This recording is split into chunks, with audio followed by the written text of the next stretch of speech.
بسم اللہ الرحمن الرحیم۔ حضرت اسرائیل علیہ السلام کے دل میں رحم آنا۔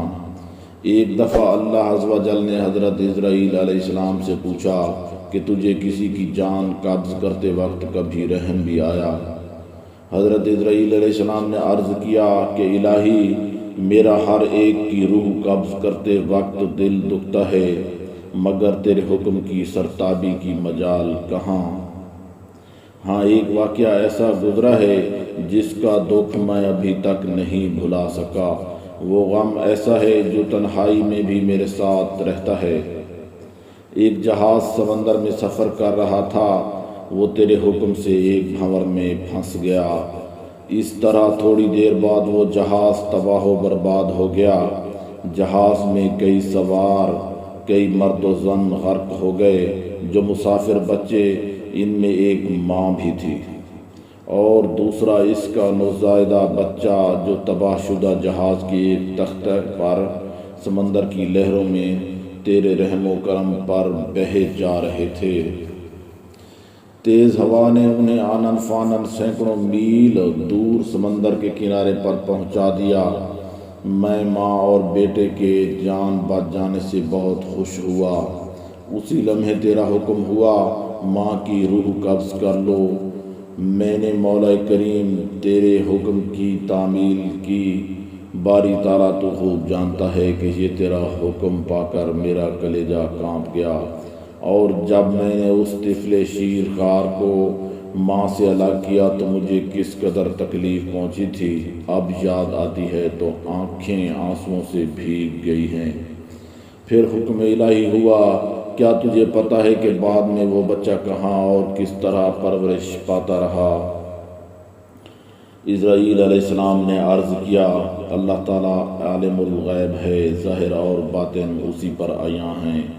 اللہ عز و جل نے فرمایا، ہم نے موج سمندر کو حکم دیا کہ اس لاوارث بچے کو اٹھا کر ساحل پر ڈال دے۔ ساحل کے قریب ایک سرسبز شاداب جزیرہ تھا۔ ہم نے پھولوں کو حکم دیا کہ بچے کے نیچے سے بچھا دیں۔ سورج سے کہا، اپنی تیز شعاؤں سے بچے کو محفوظ رکھنا۔ بادل کو کہا، بچے سے ذرا فاصلے پر برسے۔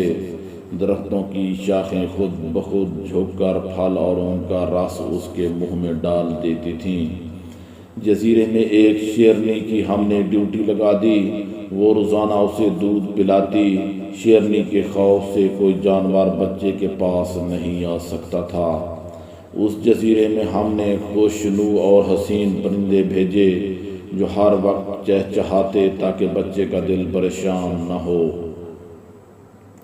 ہوا کو حکم دیا کہ اس پر سے آہستہ آہستہ گزرے تاکہ کوئی اس کو تکلیف نہ ہو۔ اے اسرائیل علیہ السلام، وہ تنہا اور بظاہر بیزار و مددگار بچہ پرورش پا کر خوب صحت مند اور بہادر ہو گیا۔ ہم نے اس کے پاؤں میں کبھی کانٹا بھی نہ چبھنے دیا۔ دنیا جہان کی نعمتیں اسے عطا کیں۔ اب اے ملک الموت، تو جانتا ہے وہ بچہ کہاں اور کیا کر رہا ہے۔ ایک بادشاہ شکار کھیلتے ہوئے ادھر آ نکلا۔ وہ خوبصورت صحت مند بچے کو دیکھ کر بہت خوش ہوا۔ اسے اٹھا کر اپنے محل میں لے گیا۔ ان کے ہاں کوئی اولاد نہ تھی۔ انہوں نے اسے اپنا بیٹا بنا لیا۔ بادشاہ کے مرنے کے بعد وہ اکیلا تخت و تاج کا مالک بن گیا۔ غرور اور تکبر سے ہمارے بندوں پر ظلم کرنے لگا۔ ایسا سرکش نکلا کہ خود خدا بن بیٹھا۔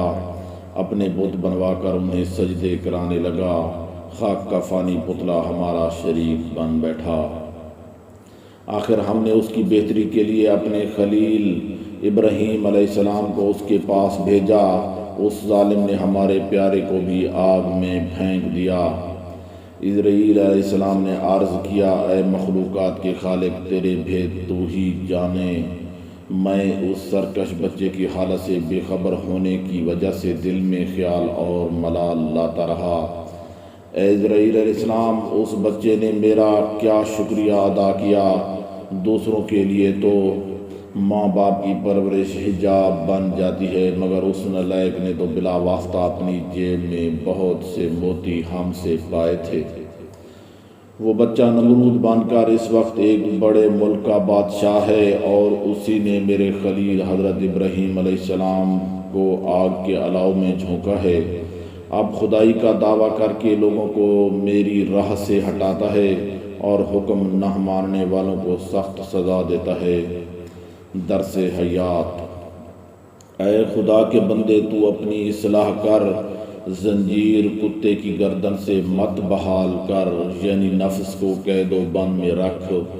نفس یقیناً ایک خونی درندے کی مانند ہے، اگر یہ احسان فراموش ہو جائے تو مثل نمرود بن جاتا ہے۔